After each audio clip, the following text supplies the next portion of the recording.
Alice Roosevelt Longworth famously said, "If you have nothing nice to say about anyone, come sit next to me." Well, she may want to call shotgun for part of this review of the 2011 Lincoln MKX. The problem with the Lincoln isn't with the car itself, it's with the infotainment system called Sync. In a word, oi. Don't be surprised if you haven't seen technology this intuitive before.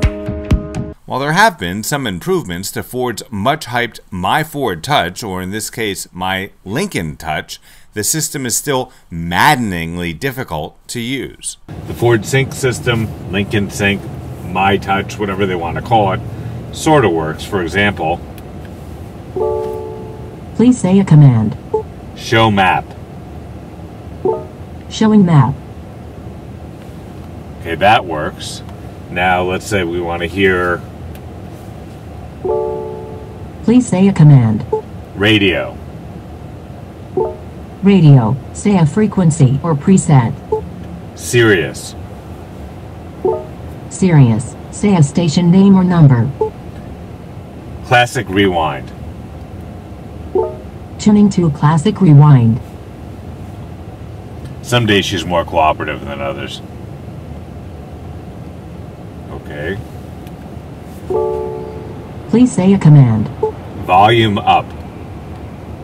Try saying a device name like phone, navigation, climate, or USB. Asking what can I say will always bring up a list of active commands.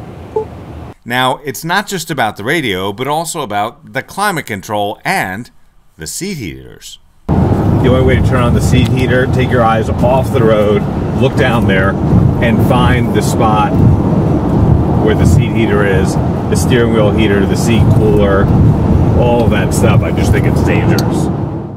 At one point, I told someone that the system should really ask you if you're an organ donor before you use it. They said they thought that was in bad taste. Well, so is crashing the car because you have to take your eyes off the road and peck around on a touchscreen to find the control you're looking for. In the last version of this vehicle, I actually managed to feel the rumble strips on both sides of the Garden State Parkway express lane. Luckily, the low-tech rumble strips managed to rumble some sense into me, and I decided that whatever I wanted to do with the sync system just wasn't worth my life or that of anyone else on the road. Now, if you can get past the counterintuitive touchscreen and other controls that look and feel like they belong on a home stereo from the 80s, notice I said home stereo, where presumably your living room isn't going 70 miles an hour, the 2011 Lincoln MKX is a great crossover. The Lincoln MKX is extremely comfortable. The seats are soft enough to feel like your favorite leather recliner, but supportive enough to prevent you from sliding around during tough cornering. They're also suitable for a long trip. The 4,429-pound vehicle is actually pretty light on its feet. The 3.7-liter V6 engine will get you from 0 to 60 in somewhere between 6.5 and 7 seconds, depending upon who you listen to. The power liftgate is really easy to use. The remote start system is a great convenience in really hot or really cold weather. The backup camera has an instant on setting, which is a wonderful innovation when compared to some cars that insist on showing you their logo on the navigation screen even though you've put the car into reverse. My attitude, I already know what type of car I bought, and I'm making the payments on it. What I really want to know is whether I'm going to back over someone or something in my driveway or while parallel parking. The Lincoln also has a crash warning system that gives you an audio and visual alert if the car thinks you're going to run into something.